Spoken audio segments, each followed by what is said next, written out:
कि नफरतों से जो दिल हैं टूटे मैं जोड़ दूंगा। वो कह रहा है हर एक दरिया हर एक तूफान को मोड़ दूंगा। दोस्तों, इमरान प्रतापगढ़ी का पूरा वीडियो मैं आपको सुनाऊंगा।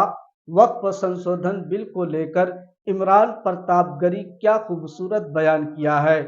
वहीं दोस्तों, असदुद्दीन अवैसी साहब की पार्टी मजलिस इत्तेहादुल मुस्लिमीन के साथ साथ मुस्लिम पर्सनल लॉ बोर्ड भी वक्फ बोर्ड संशोधन बिल के खिलाफ कल यानी 11 तारीख से दिल्ली में धरना प्रदर्शन करने जा रही है।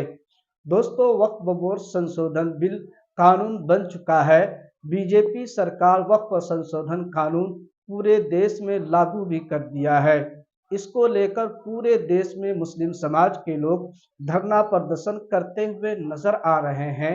वहीं दोस्तों, असदुद्दीन अवैसी साहब की पार्टी मजलिस इत्तेहादुल मुस्लिमीन भी पूरे देश में धरना प्रदर्शन करने जा रही है।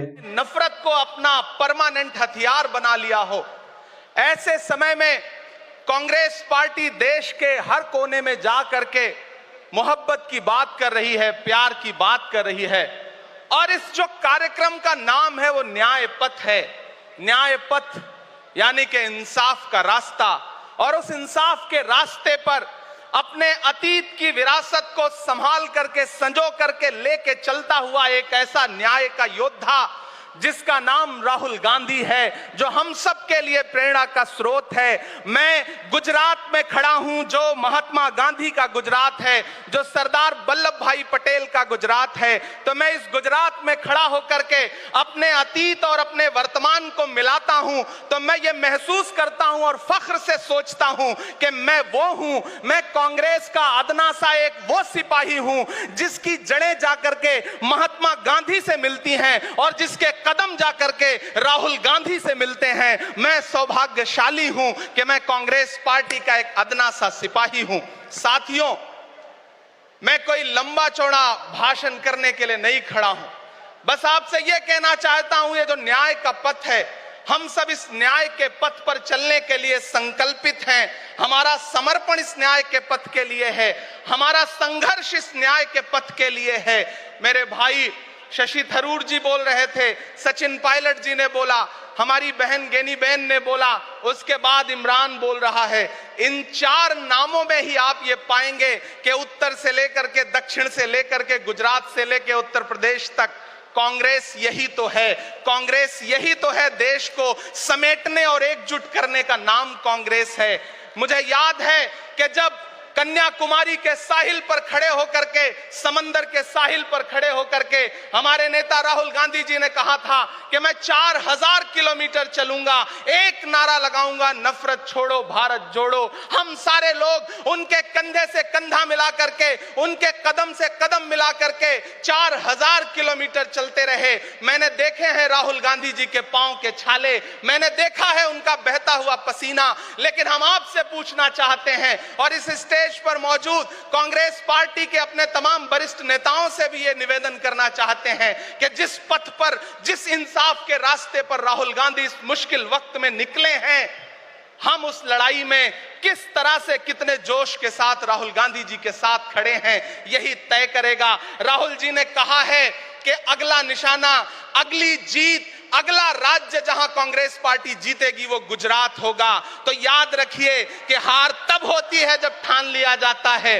हार तब होती है जब मान लिया जाता है, जीत तब होती है जब ठान लिया जाता है। अगर हमने ठान लिया कि जहां से आज सत्ता के शीर्ष पर बैठे हुए लोग नफरत परोसने का काम कर रहे हैं, असमानता का काम कर रहे हैं, संस्थाओं को कुचलने का काम कर रहे हैं, उनके खिलाफ अगर हमने उन्हीं जड़ों में जाकर के मेहनत की हिम्मत दिखाई तो मुझे पूरा यकीन है कि जिस तरह अंग्रेजों के खिलाफ लड़ते हुए कांग्रेस पार्टी ने इस देश को स्वतंत्रता संग्राम के जरिए आजादी दिलाई थी, तो यह लड़ाई भी उस स्वतंत्रता संग्राम से कम नहीं है। उस लड़ाई का नेतृत्व महात्मा गांधी जी कर रहे थे, तो इस लड़ाई का नेतृत्व राहुल गांधी जी कर रहे हैं और हम सारे लोग राहुल गांधी जी के साथ खड़े हैं। हो सकता है कुछ लोग इस सफर में, इस मुश्किल सफर में छोड़ के चले गए हों, उन्हें नजरअंदाज करिए और एक नई पीढ़ी, एक नई ऊर्जा के साथ राहुल जी के साथ खड़ी हो। मैं तो कहना चाहता हूं कि कांटे गुल के साथ नहीं चल सकते हैं, बुज़दिल खुल के साथ नहीं चल सकते हैं।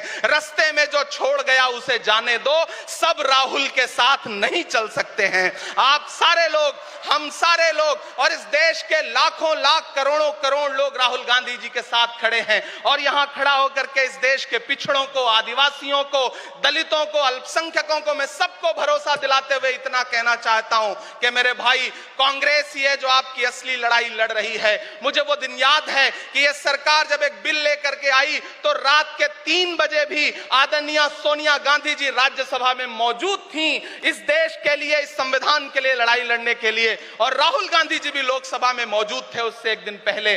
जिस संजीदगी के साथ वो लड़ाई लड़ रहे हैं, हम सारे लोग उनके साथ खड़े हैं। और मैं ज्यादा भाषण नहीं करूंगा, जाते जाते बस आपसे इतना कह के जाना चाहता हूं साथियों कि यह न्याय का पथ और एक छोटी सी कविता, और उस कविता का जो शीर्षक है, उस कविता का जो हीरो है वो मंच पे मौजूद है। मैं चाहता हूं पीछे तक एक बार दोनों हाथ उठा करके तालियां बजाएं। मैं अगले 1 मिनट के कविता सुना करके यहां से आपसे विदा लूंगा।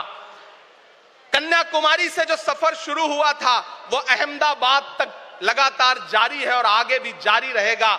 और कल ही राहुल जी परसों बिहार से लौटे हैं, तब ये कविता मैं सुनाता हूं कि उदास मौसम बदल रहा है, उदास मौसम बदल रहा है, धुएं का पर्वत पिघल रहा है, दिलों में लावा उबल रहा है। सुबह सुबह जब हुजूम लेकर सफर पे निकले तो यूं लगे है कि जैसे सूरज निकल रहा है। वो चल रहा है, वो चल रहा है। वो कह रहा है कि नफरतों से जो दिल है टूटे मैं जोड़ दूंगा। एक नारा नफरत छोड़ो भारत जोड़ो, एक नारा नफरत के बाजार में मोहब्बत की दुकान खोल ली है। वो कह रहा है कि नफरतों से जो दिल है टूटे मैं जोड़ दूंगा। वो कह रहा है हर एक दरिया हर एक तूफान को मोड़ दूंगा।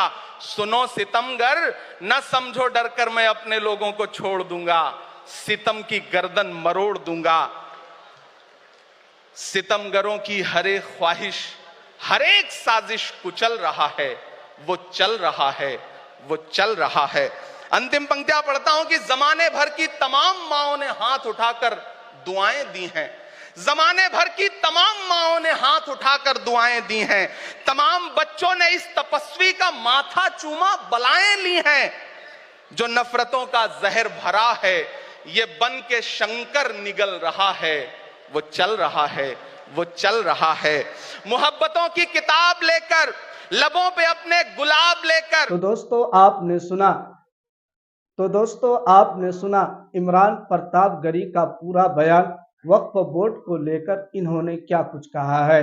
दोस्तों, वक्फ बोर्ड संशोधन बिल पूरे देश में बीजेपी सरकार ये कानून लागू कर दिया है, लेकिन मुस्लिम पर्सनल लॉ बोर्ड और असदुद्दीन अवैसी साहब इस काले कानून के खिलाफ पूरे देश में एहतजाज करने वाली है।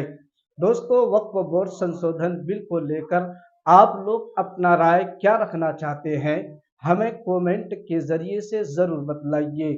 तो दोस्तों, आज की इस वीडियो में यहीं तक। जब तक देखते रहिए अररिया इमाम न्यूज चैनल। फिर मिलेंगे कोई नई वीडियो के साथ। अस्सलामु अलैकुम वरहमतुल्लाहि वबरकातुहू।